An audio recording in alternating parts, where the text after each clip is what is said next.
বড় বোনকে কেউ এইভাবে মারে? বড় বোনকে মারলে কি হয়?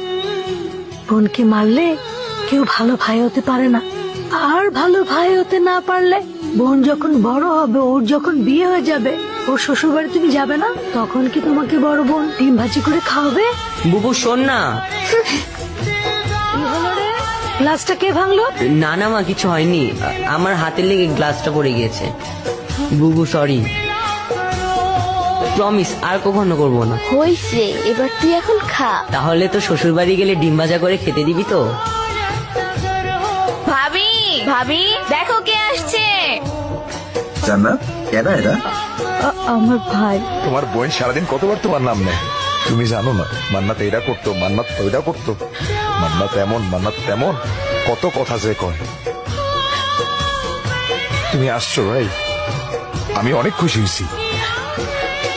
জবে থেকে বিয়ে হয়েছে, তোমার বোনকে কেউ দেখতে আসা তো দূরের কথা, ফোন দিয়ে একটা খবরও নেয় না। তুমি আসছো ভাই, আমি অনেক খুশি হয়েছি। এই জান্নাত, তোমার ভাই আসছে, বাজারেও একটা নিয়ে আসো। আজকে তুমি নিজের হাতে তোমার ভাইয়ের যত পছন্দের খাবার আছে সব রান্না করে খাওয়াবে, তাড়াতাড়ি নিয়ে আসো। না,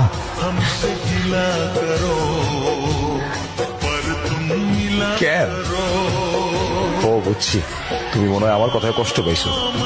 আমি আসলে কিছু চিন্তা করে তোমার কিছু বলি নাই ভাই, মনে কোনো কষ্ট রেখো না।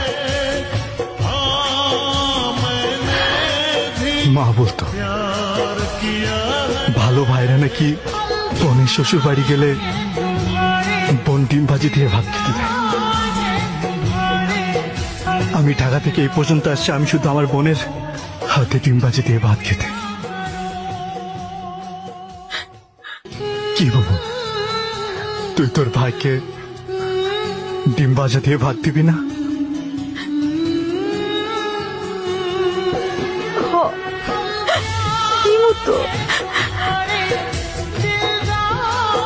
কি ব্যাপার ভাই, কোনো সমস্যা?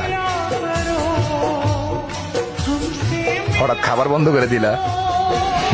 তোমার বোন কি ডিমে লবণ বেশি দিছে? না দুলা ভাই, মাকে গিয়ে যতক্ষণ এই ডিমের সাথে কথা বলছি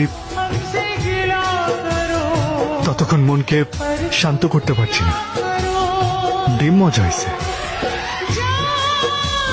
মুরগিটার মনে হয় ডায়াবেটিক ছিল, ডিমটা কেমন মিষ্টি মিষ্টি লাগে। বিখ্যাত ডিমবাজি তো, এই জন্যই বুঝি।